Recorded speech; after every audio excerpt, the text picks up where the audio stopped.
pinakamamahal na tagabayan ng 7C na si Binibining Quintana Rose Soloria upang ipasulyap sa atin ang kanilang dula.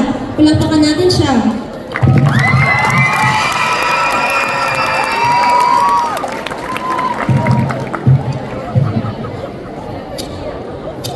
Magandang hapon sa inyong lahat. Hanggang ngayon ba ay pag-iinarte pa rin ang depresyon? Normal pa rin ba ang paglalait ng mga tao sa kanilang physical na anyo? Sumisikap para sa trono, sumisikap para sa pag-ibig. Ngayong araw, isasadula ng pangkat 7C ang isang kwento.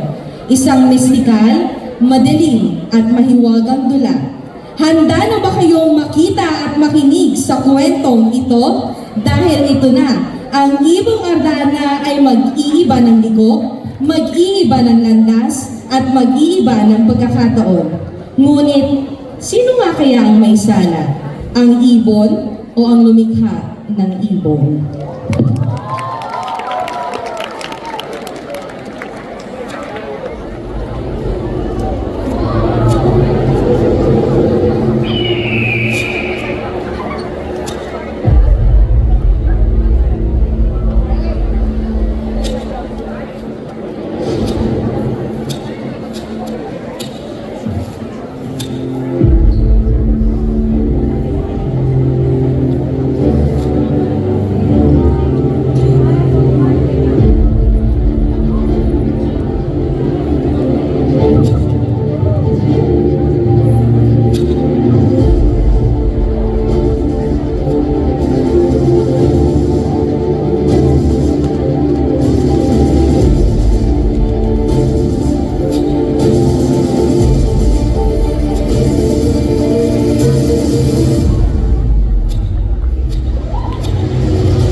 Teka, bukas na ba to? O sige. Magandang araw mga kaibigan! Ako po si Alisa. At ako naman si Jasmine. Ay, oo kuya, ganun ba talaga? Salamat! Salamat, kuya! At ngayon, ipapagpatuloy na natin ang magbasa ng Ibong Adarna. Nang nakauwi ang tatlong magkakapatid sa Barbania, pansamantalang naging masigla si Haring Fernando dahil sa pagdadalo ng Ibong Adarna. Ngunit isang araw, nagulat si Don Juan dahil misteryosong nawala na lamang ang Ibong Adarna. Sa sobrang pag-aalala para sa ama, si Don Juan ay agad-agad na umalis upang hanapin muli ang Ibong Adarna. Adarna? Adarna? Adarna? Nasaan ka na? Dahil sa pag-aalala ni Haring Fernando, kay Don Juan, inutusan niya sina Don Pedro at Don Diego upang hanapin muli ang nawawalang kapatid.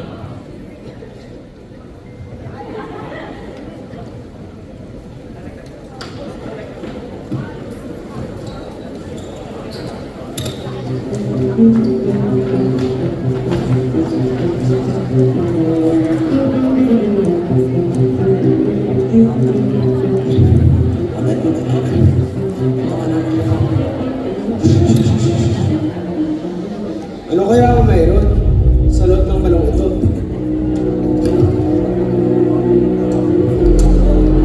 Don Juan? Don Juan!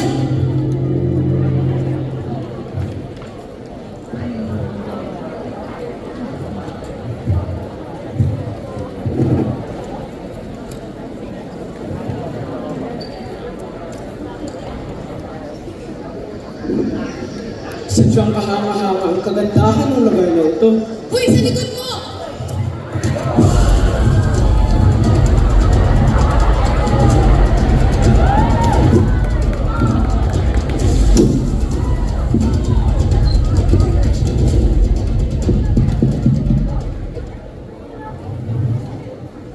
Magandang araw, Pilipini. Ako si Don Juan, isang tao mula sa kaharian ng Perbania. Maaari ko bang malaman kung anong iyong pangalan? Magandang araw, magiging na Mexican. Ako si Doña Juana. Ano ang iyong sadya rito? Nakarating lamang ako dito nung bumaba ako ng isang balon. May maitutulong ba ako sa iyo, Pilipini? Sa totoo lang, ako'y masaya na tulungan mo na ako. Ngunit ako'y may isang hiling pa sana. Bihag ng isang serpiente ang aking kapatid na si Doña Leonora. Nandoon siya sa palasyong may gantong hagdanan. Maaari mo ba siyang tulungan ng kanaya? At dahil sa pagkabighani ni Don Juan sa prinsesa, dali-dali siyang sumugod sa palasyong itinuro. Hindi nagdalawang isip si Don Juan na makipaglaban sa isang serpiente na may 7 ulo. Unti-unti itong nanghina at sa wakas, tuluyan na itong nagamit at sila ay nakaahon mula sa balon. Sabay sa kanilang pag-ahon mula sa balon ay ang pagdaan dito ni Don Pedro at Don Diego. Dito naman ibinakilala ni Don Juan sa mga kapatid ang kanilang kasama. Lagi siksik! Tayo mo sa ng balon!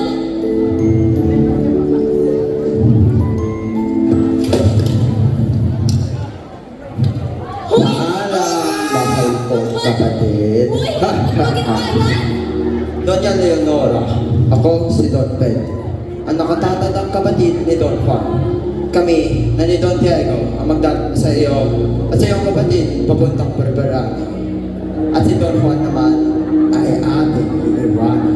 Habang kami maglayo ni Don Juan sa aking iniibig, siya ang maligtas sa akin mula sa pagkakalitan ng isang serpiente! Hindi ba maaari?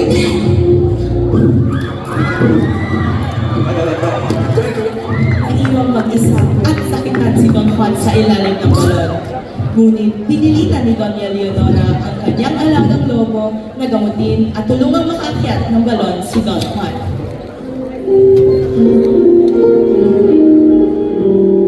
Gising, prinsipe ng Berdania.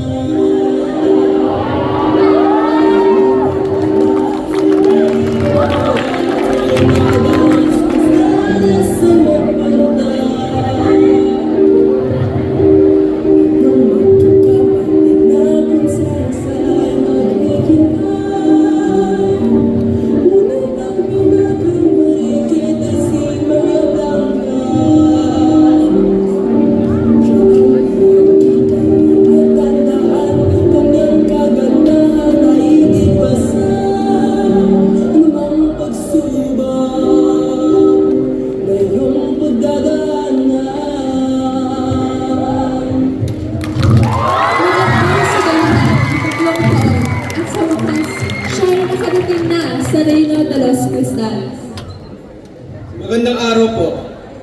Ito po ba ang kaharian ng Reino de los Cristales? At ano ang iyong pakay dito? Hinahanap ko ang prinsesang si Doña Maria Blanca. Maaari mo bang sabihin sa akin kung saan ko siya mahanap? Nakakasa ng itas na ito at tumungo sa isang parteng pilay na nakabunot magandang bulaklak. Doon mo nakikita ng prinsesa. Salamat po, magiting na gwardiya.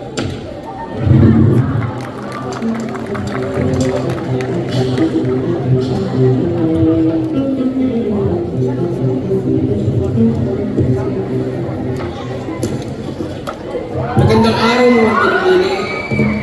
Sino ka? Ako si Don Juan, prinsipe mula sa Perbania. Nais ko sana makausap ang napakamaralag na si Doña Maria Blanca. Mari ba? At bakit? Ako ay nabighani sa iyong angking kagandahan, mahal na prinsesa. Isang kaibigan ang nakapagsama sa akin, ikay aking nadhana.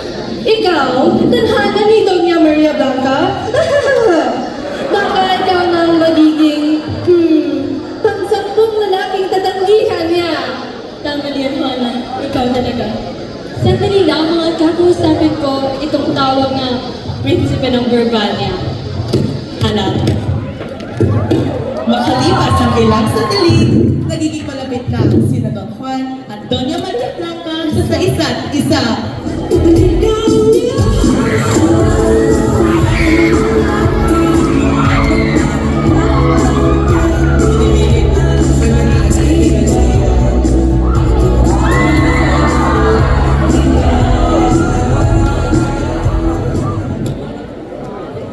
Ilang araw lamang ang lumipas sa kanilang relasyon, inaaya na ni Don Juan si Doña Maria Blanca upang sila ay magpakasal. Gayunpaman, nakarating kay Haring Salerno ang balitang ito. Magandang araw po. Doña Maria Blanca, anong kahibangan itong aking nalaman? Sabi ni Isabel Juana, ang iyo raw na pagkasalan ay si Don Juan na prinsipe ng Verbania? Hindi ko ba nang Ama, alam mo naman namang may bata pa ay umiibig na ako sa kanya. At ikaw ang may kasalanan kung bakit tayo pinalayas sa kariyaan ng Verbania.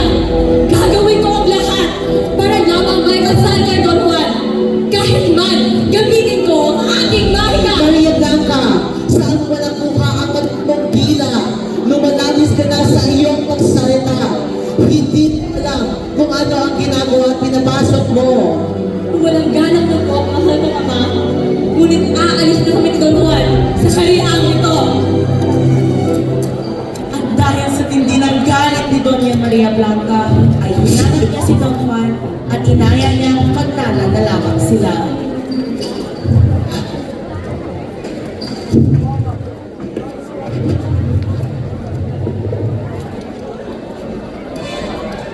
Don Juan, ikaw ba yan? Bagong balayana. Buhay ang ating anak! Ano ito nangyari? Paano siya nabuhay? Si Doña Maria Blanca, ang prinsesang nakatihag ng aking puso, ang aking tunay na minamahal. Magandang araw po. Magandang araw. Maaari ka muna magpagingasa sa mga sila dito sa aming kaharian.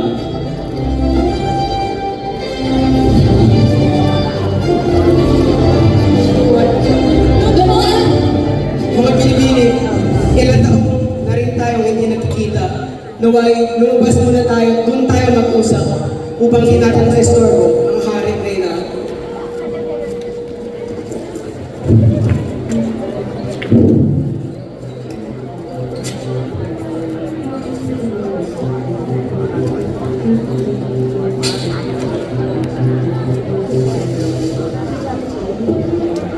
Don Juan, aking mahal, salamat sa pagpapalit ikay nagbalik na.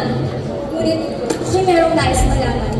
Sino yung lumaay ang aking nasinayang halabas na ako ng sakit ng hari? Doña Leonora, siya si Doña Maria Blanca, ang aking tunay na Isang minamahal. kampangan! Sa tagal ng panahon na ikay hintay ng aking kapatid, ay magmamahal ka lang pala ng iba? Don Juan, aking mahal, hindi ko maintindihan. Ako'y pagod na. Sa ilang taong kitang hinintay, ang mahal mo lamang sa akin ay may mahal ka ng iba. Hindi mo ako inahalap kahit minsan, hindi mo man mapasinahalang ang aking nararamdaman. Wala bang yung mahalaan at ako'y nalimutan. Ako ba noon hindi nga ako mahal, ngunit para saan? Para lang bakit paasay ang kasakitan.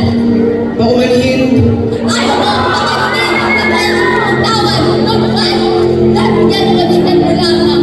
Hindi ko sana ako muna iwanan. Sapagkat nais muna mag-isa.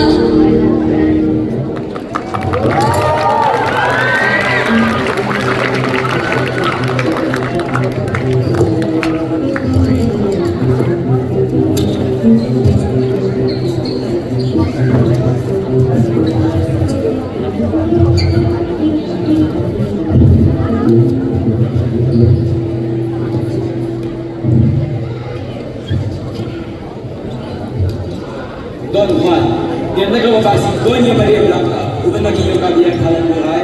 Opo. Doña Maria Blanca, yan nagawa ba si Don Juan na maging yung kabiyang halang buhay?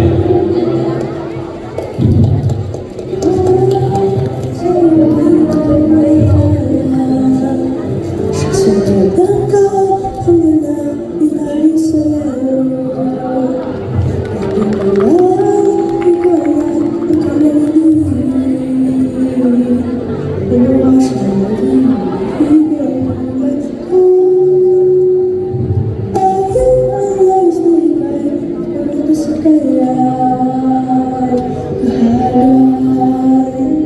Juan, lahat ito ay isang malaking maling pagkakaunawa.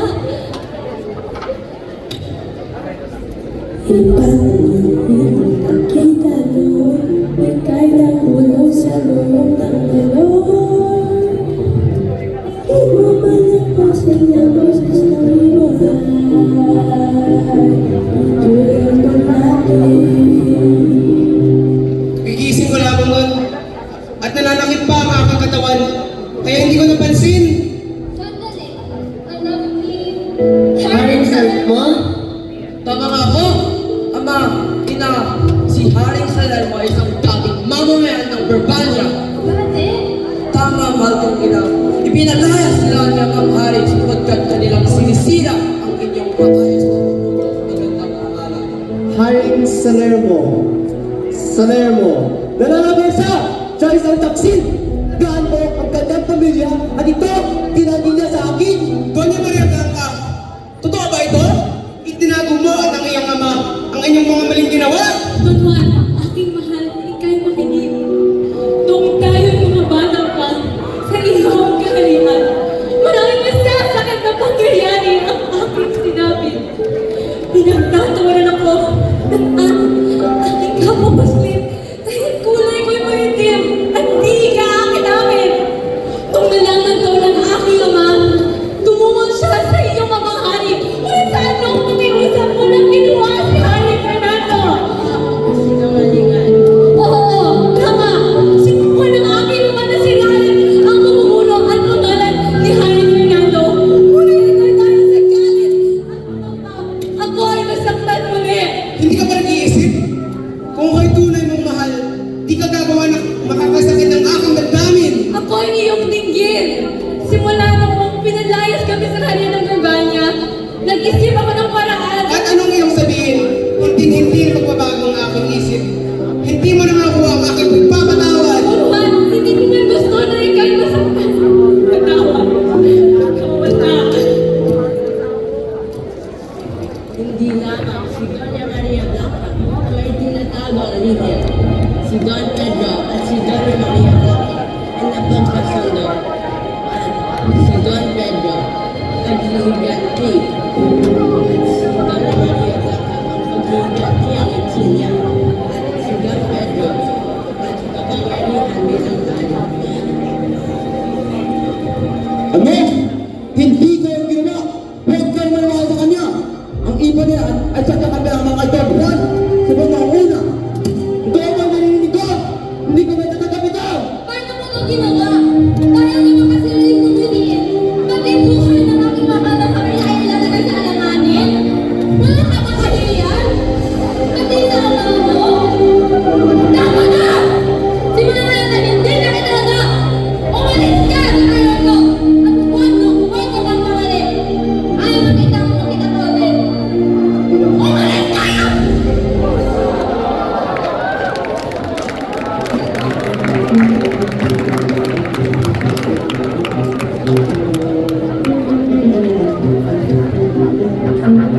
Ang totoong ibong Adarna hanggang ngayon ay malaya pa.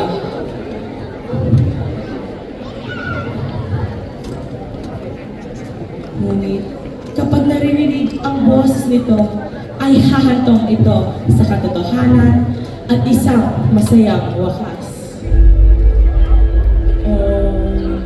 Hindi? Adarna!